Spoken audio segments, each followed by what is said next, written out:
I mean, Scott, You're saying it's not true that some white farmers have been murdered?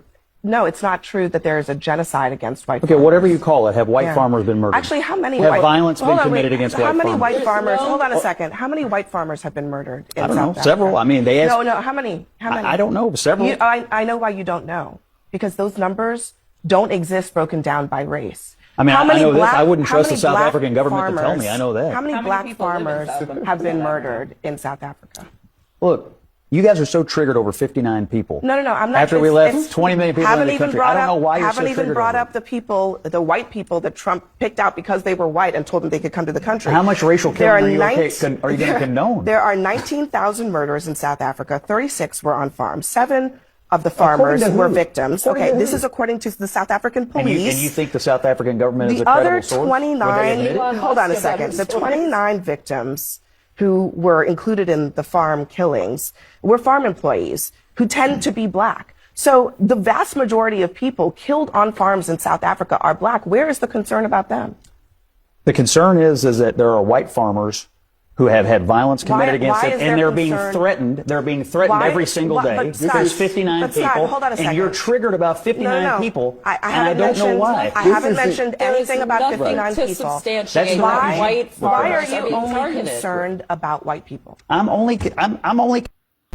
I mean, Scott, you're saying it's not true that. Says several people, and we are troubled by the 50 who are let into this country, the white afrikaner, because several people have lost their life. And according to this logic, is if white people live in any region or any country and they happen to lose their life because the area is very violent, it is prone to crime, criminality, gang violence, and people who just want to take other people's stuff, bad guys. And if a white person is caught up and happen to lose their life, it's a genocide. And she's explaining that most of the people who die and farm, they're not just whites, they're not just the Boers, the Afrikaner. Majority of them are the farm hands, and most of the farm hands tend to be black. So there is black people losing their lives and farm when these malicious entity come in. And to see what is going on in South Africa, and the government is taking the stand that they're taking, that there's a white genocide going on in South Africa, and there's so many people in South Africa where they make up almost 9% of the population, and they own 73% of most of the land. The inequality has gone back all the way from apartheid. It has not been solved. There's a large wealth gap between that small group of white compared to the major population of about 90% of black. The inequality speaks volume. Same thing like over here. And majority of those people who have left these farms who are saying that, hey, they need to come to America and take their refugee status because they're being persecuted. They're not these farmers. These farmers who have these big, beautiful, lush lands are not going to give it up to go to America to live as a refugee. But Trump has stated numerous times, he's even put together videos and clips corroborating these ideas and these stories about this white genocide that is going on over in South Africa and there's no evidence. Yes, there's crime in South Africa, and once you're in a location, no skin color or anybody is exempt from being affected by crime. And the majority of the population who are dying is not more, but it keeps mentioning this word several people, several. Negro does not need a home. He can sleep under a tree. Well, not only is this absolutely fictitious, but he forgot to mention the fact that brick and concrete trees, known to most people as houses, are costing thousands, millions of dollars of the white taxpayers' money annually. What did you say? I didn't get the point. Said what houses? Well, you see, this journalist said that Dr. Yes, Milan... I got that point. You say what houses costing the government millions of dollars? I what said houses? Concrete and brick and cement houses for the Bantu peoples. But these are the Bantus that are working for you in the factories. How did you get the money? They got the money, they mine the gold, got the gold, and you sold the gold outside. You got the money and you say the money is yours. Of course You it can't is. do that's a contradiction, Look, please. we came along. We bought the machinery. We developed the mines. From where did you get the machinery from the mines in Johannesburg? Do you own the No, mines? we got Who our worked the machinery. mines? We got our machinery from Great Britain. Who From worked- the money that was what was got with the diamonds and How did you get the diamonds out of the ground? No native labor there. How did you Boniface. get the diamonds out of the ground? They weren't dug out of the ground. They were alluvial diamonds. No native labor there, my boy. What do the natives do? You know what, Suzanne, one point you must get right down to the crux of the matter is that in this country, the Africans are really the backbone of your economy. And it is one of that cases where you get this question of man. To every American who foamed at the mouth because I dared to speak the truth, I don't owe you an apology. America has never apologized for being the global blueprint for hypocrisy. Slavery, invasions, regime changes, and mass incarcerations, and to the Afrikaners clutching their pearls. The fact that my own community is attacking me with more rage than they ever showed apartheid shows the work I'm doing matters. And I'm not here to comfort you. I'm here to expose you. I will not back off, and I will not tone it down, and I will never apologize for challenging cowardice dressed in nostalgia. If that offends you, good. It means I'm aiming in the right direction. To every American who You know there are some South Africans, and let us be blunt, many white South Africans who fear Julius Malema. Some of them have said to me, if Malema gets to power or close to power, I will leave this country. Do you welcome their fear? Or do you want to find ways to overcome their fear? I don't welcome their fear. Stephen, they said that about Mandela. The most celebrated Mandela. You're talking about me. They said if Mandela, a prisoner, becomes the president, who will live in this country. And they left. I was in the Vaal River the other day, looking at some of the houses that whites abandoned in 1994 when Mandela became a president. They are not scared of Julius Malema. They are scared of an independent black man who's not controlled by any white person, who's not controlled by London. Julian, that is the guy who Trump wheeled out the TV, dimmed the lights, and showed his video, and basically saying why the government of South Africa doesn't lock up this person for the speech that they're making, and they're inciting violence. And what we have explained, that the whites in South Africa, they're not afraid of him. They're not afraid of war. They're not afraid of violence. They're not afraid of that. Their real fear is an independent South Africa where everyone comes together under one umbrella and is working under one group or one organization. They don't want to be equal to the blacks.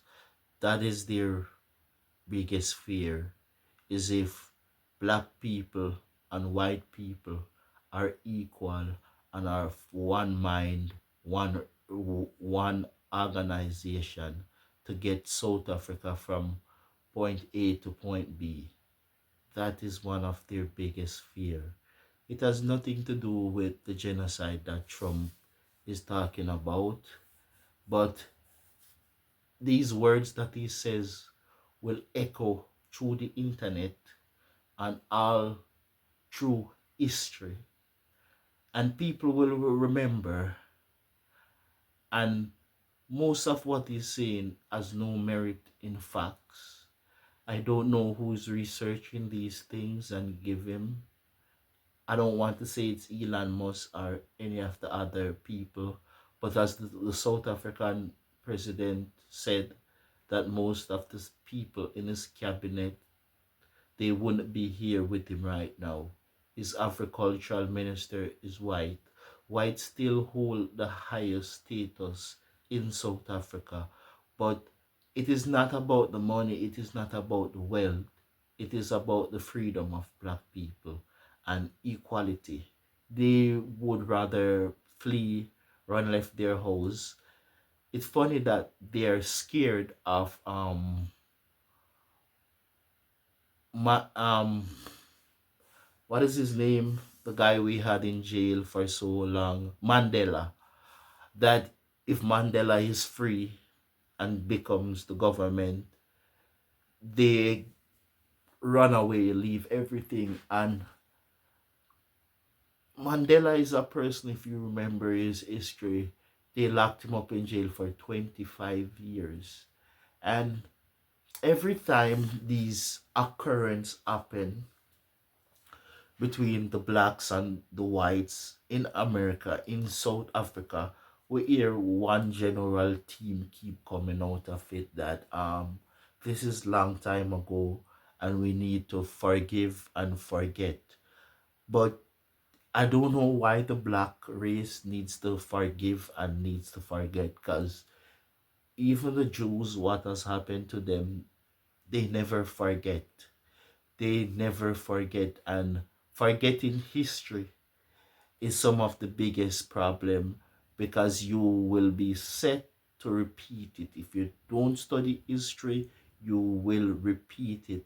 And Trump is on the global world stage. We see where he literally goes out his way to target countries that he is not too fond of. We see the ambush of Zelensky, and now we're seeing the ambush of the South African president. And I think the crux of the matter for the South African president is they levy the genocide charges against Israel. And they are coming back with full force at South Africa because they called out Israel. We have seen where the Israeli Prime Minister Benjamin Netanyahu came up there numerous times, and no TV was pulled out, no fake news articles were pulled out. He looked and he said, "Mr. President, has anybody told you where that location is?" Because he doesn't recognize it. But come to find out, that location where he's talking, one of them is from the Congo.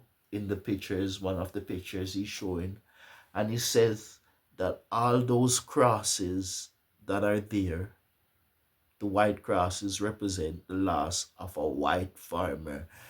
And lo and behold, they are now explaining to him, say, hey, those crosses that you see right there is a memorial for everyone that have lost their life on a farm. And it's not just white people who have lost their life on a farm.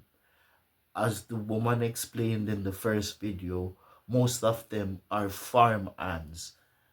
And it's for everybody. But the president is like, once they have an idea, they go out of their way to justify this idea, even if you have to fake or fabricate evidence to support this idea, they will do it. Most of the people with these ideas are under outright. And the outright, like David Duke, the leader of the KKK, he peddles the same ideology that there is a white genocide of South African people.